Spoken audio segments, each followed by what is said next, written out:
Toto, it's great to see you.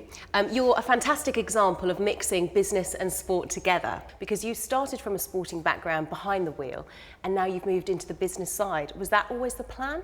No, it wasn't the plan. When I was a teenager, I dreamt of a great career in Formula One, and I had quite a hard landing on that dream and went into business and became an entrepreneur and did that for 15 years, and then somehow through the investment side of things I came back to Formula One. Obviously money is a huge part of Formula One and sponsorship is a huge part of that. How do you get those sponsorships and how do you maintain good relationships? I think it's like in any other sport. You know, in Formula One, people often say you're very limited, you can't use on-track pictures besides the racing weekend. But I would say it's like everywhere else. Social media is growing at a great pace in Formula One for our team and for Formula One itself. Nevertheless, monetization is still a problem, and it's not only the case for Formula One, but it's for any other business. You'll be having wide audiences, but no one is willing to pay for it. And I guess that's going to change in the next couple of years. The model could be shifting from what we see as traditional TV today to more into the digital world. But I guess we are not yet there. This season we've seen lots of changes surrounding the regulations, and Mercedes have obviously done very well with that. Some other teams not so.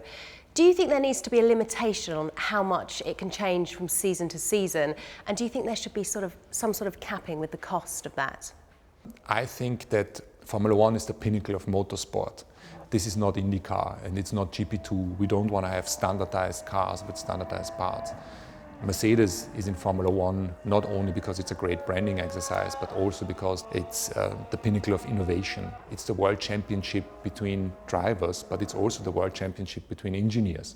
And what we are doing in Formula One today with our race car is flowing back into road cars. Now, coming back to your question of cost, yes, I think there should be some kind of mechanism which limits spending in Formula One, whether it is through a cost cap or whether it is by an intelligent way of reducing costs through the regulations. I don't care a lot as long as we understand that we shouldn't maintain the upward spiral of escalating costs, but all being intelligent and trying to narrow the gap between the smaller teams and the larger ones. And going back to your statement about it being more relevant to road cars and the innovations that come from F1, do you think that's why we're going to see more manufacturers, for example Honda, returning? You know, Honda is a good example. Honda have been coming back to Formula One because of the new regulations, because of those very innovative, fantastic new engine regulations. And I think it's just the beginning. We had a phase before 2010 where lots of the OEMs exited the sport. BMW, Toyota, Honda, Renault, Mercedes were the only ones of having the stamina and understanding that it could take a couple of years until you are successful.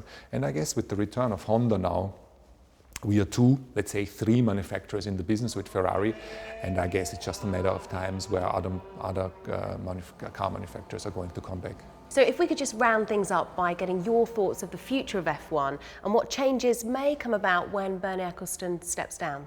You know, first of all, a lot of credit must be given to Bernie Ecclestone. He has built an empire. 40 years ago, Formula One was a bunch of teams going racing, and nowadays the world's number one sport. He was the first one in realizing that TV could have a major impact on sports and was the first one to monetize that. And today Formula One is a very successful company, and whatever happens next will be the next episode in Formula One. I think that definitely the digital world is going to play an important role, like with any other sports. But I'm very happy how Formula One is today. Great. Thank you very much. Great chatting to you today. Thank you very much.